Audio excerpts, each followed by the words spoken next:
Hey, the internet, y'all got us all the way up. We met that dude, Duke the Jeweler, the night before. We was gambling. The next day, dude followed us to the concert. When we left out the concert, we under the garage. Dude went to his car by himself and walked down to the parking lot. That's when somebody tried. He was walking to his car or something, and some dude tried to rob him. Some dude tried to rob him.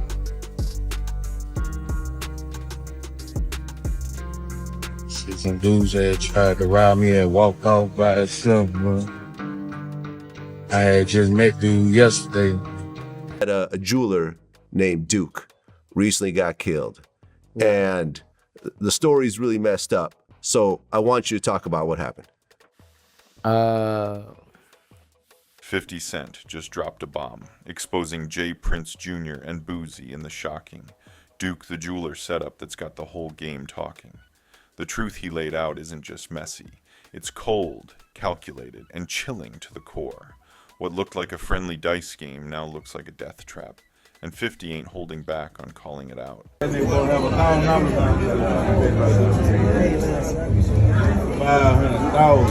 are you here for?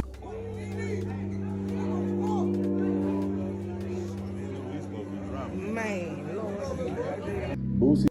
It started out looking like just another night in Houston. Dice on the velvet, jewelry flashing under the lights, cash stacked high on the table. But when the night was over, the floor was stained in blood, and only one man didn't make it out alive.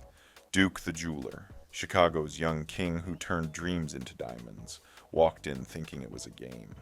According to 50 Cent, it was never a game. It was a setup. Nobody thought it was actually possible. Like, I was getting more of why we can't do it than why we can.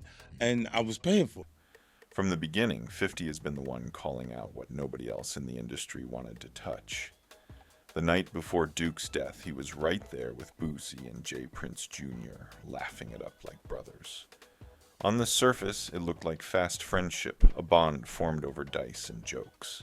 But 50 flipped the lens. What if it wasn't love? What if it was bait? What if Duke's fate was sealed the moment he shook those hands? Do you ever feel like, man, like there's just so much gotcha that goes on? Yeah, I mean, look. Right now. And let's be real, Duke didn't show up small. This wasn't a man trying to impress. He rolled into Houston with weight, a Louis Vuitton duffel bag stuffed with nearly $1 million worth of unreleased custom jewelry. Chains, pieces, diamonds so loud they didn't just shine. They announced his arrival. That bag wasn't just accessories. It was Duke's legacy. Proof that he wasn't just another jeweler. He was the jeweler, the one rappers couldn't move without. But 50 pointed out the harsh truth. That very bag might have been the bullseye painted on his back. Everybody run. So when you see nothing, nobody moving, you're like, yo, did that shit just happen? So Boosie and them controlled everything that boy did. Because here's where it gets darker. 50 amplified what the streets had already been whispering. That dice game wasn't luck, wasn't chance, wasn't random at all. Whack 100 leaked the details. J. Prince Jr. allegedly ran a loaded dice ring. Lil Cam, Big Capri, Wolf, always there. Always rotating the dice, always controlling the outcome. This wasn't gambling, this was business. The kind where the house doesn't just win most of the time. The house wins every single time. But that night something broke. Somewhere in the rotation, the system glitched. Duke was handed the wrong dice. And when he rolled, he hit. Again. And again. Suddenly, the newcomer was stacking up money like he couldn't lose. Hundreds flipped into thousands. Then into stacks so high, even the dealers couldn't laugh it off anymore. There's a problem, J. Prince, and I'm gonna tell you like this: if you're 60 years old and you trying to be a street nigga, you For Duke, it felt like a victory lap, a big score on the big stage. For the people running that table, it was something else entirely. 50 broke it down. Duke wasn't just winning; he was pulling bread straight out of J. Prince Jr.'s mouth. And in a world built on image, money, and control, that's not just disrespect, it's disruption. If you react to the noise, the response, and then Like your Your brain survival will start- instincts yeah, kick you in. start- That's when the energy in the room froze. The smiles vanished. The laughs turned tight. The vibe flipped so fast you could feel the walls closing in. 50 said it best. Duke didn't just crack the code, he broke the system. And in Mob Tie's world, you don't walk away after breaking the system. You get silenced. He didn't come down there to get into no crap game with Boosie or to see a Boosie concert. This boy was a young businessman. This boy was handling. For Duke, the dice that night looked like luck. But 50 peeled back the truth. It wasn't luck. It was the start of a countdown. And that countdown ended with Duke's body on the ground, his bag missing, and the whispers of a setup louder than ever. Make sure he was by himself when he went back to his vehicle. They was make sure he parked where he parked. By the time the game ended, Duke wasn't just the guy winning.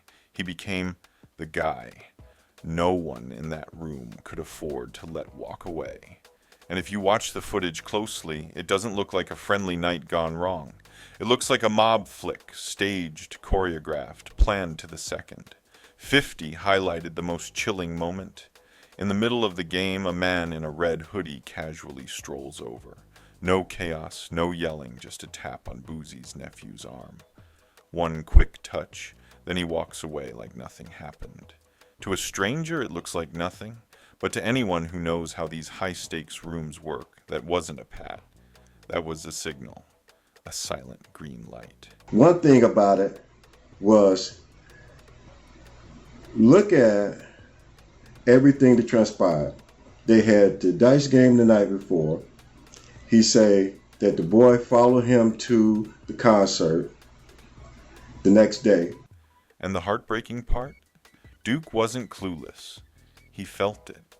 Sources say he allegedly swung first, his last desperate move to break the tension before it swallowed him whole. But it didn't matter. One man swinging in a room full of predators wasn't going to change the ending. Within seconds, the trap that had been quietly set around him snapped shut. So obviously, when he said they, it was more than one person. Now fast forward to the exit. This is where things go from suspicious to straight up sinister. Duke had just been flashing millions in jewelry and carrying a bag worth even more. He was surrounded by millionaires, moguls, and so-called family. But when it came time to leave, where was his protection? No bodyguards, no crew, not even someone offering to walk him to his car. Duke left that building alone, walking through a dim Houston parking lot like he wasn't a man with a target painted on his back. He think he going to the vehicle to go to the hotel to go get that jewelry for Boosie. That's why he leave out by himself. Now, if he come there, if Duke the jeweler came there with somebody, why is he walking back to that vehicle by himself? And then it happened. Shots. Duke was hit, ambushed before he even had a chance to make it to his car. But here's the part that makes 50's expose impossible to ignore. This wasn't a robbery. Think about it. In any robbery, what's the first thing they take? The chains, the rings, the watch, the bag. That's the rule. That's robbery 101. Let that sink in. Duke didn't make it home, but his bag did. That's not robbery, that's execution. And the way 50 Cent framed it, the so-called dice game, wasn't just a hustle. It was a carefully staged death trap. And Duke walked right into it. And Boosie is guilty as heck. Period. Now, let's talk about Boosie, because this is where things get real shaky. The man jumps on Instagram Live after Duke's death, looking drained, sitting on a plane, claiming he barely even knew Duke. Barely knew him?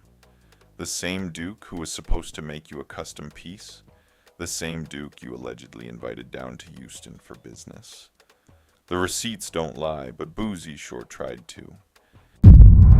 He was in another car. He walked to his car.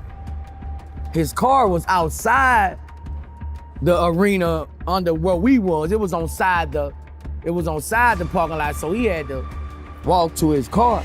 And then comes the elephant in the room, the bag. Houston PD confirmed it plain as day. The same Louis Vuitton duffel Duke carried into that dice game, stuffed with unreleased one-of-a-kind jewelry, ended up at Boosie's house. Now pause right there. How does a man end up dead in a parking lot, but his bag, worth more than some people's lifetime, somehow makes it home with you? That's not a coincidence. That's not bad luck. That's evidence. 50 Cent didn't even have to stretch it. He just asked the question everybody else was too scared to say out loud. How do you explain that? The day after his death, it wasn't even hours after, of somebody who was there, sat next to him, watched him, took notice of his withdrawn behavior. And then there's Boosie's live. Forget the words. His face told the story. This was a man with the weight of a storm on his back. His eyes darted like he was searching for an escape route that didn't exist. His tone cracked, shaky, uneven, like every sentence was a step on thin ice. That wasn't confidence. That was fear leaking through. Boosie's shaky explanations only made the contradictions louder. He said too little, then too much, then backpedaled. And the more he talked, the more it sounded like he was buying time, not telling truth. Is that a jeweler named Duke recently got killed, and the story's really messed up. So I want you to talk about what happened. Because the reality is this. The so-called robbery didn't look like a robbery at all. No chains snatched. No watches are missing. No cash stuffed into pockets. Duke died wearing every piece of jewelry he had on when the dice were rolling, his drip untouched, his ice intact. The only thing that moved was the bag, and instead of vanishing into the streets like stolen goods always do, it surfaced at the one place it should have never been, Boosie's house. That's not just suspicious, that's a smoking gun. Like this video and subscribe to the channel to get more updates.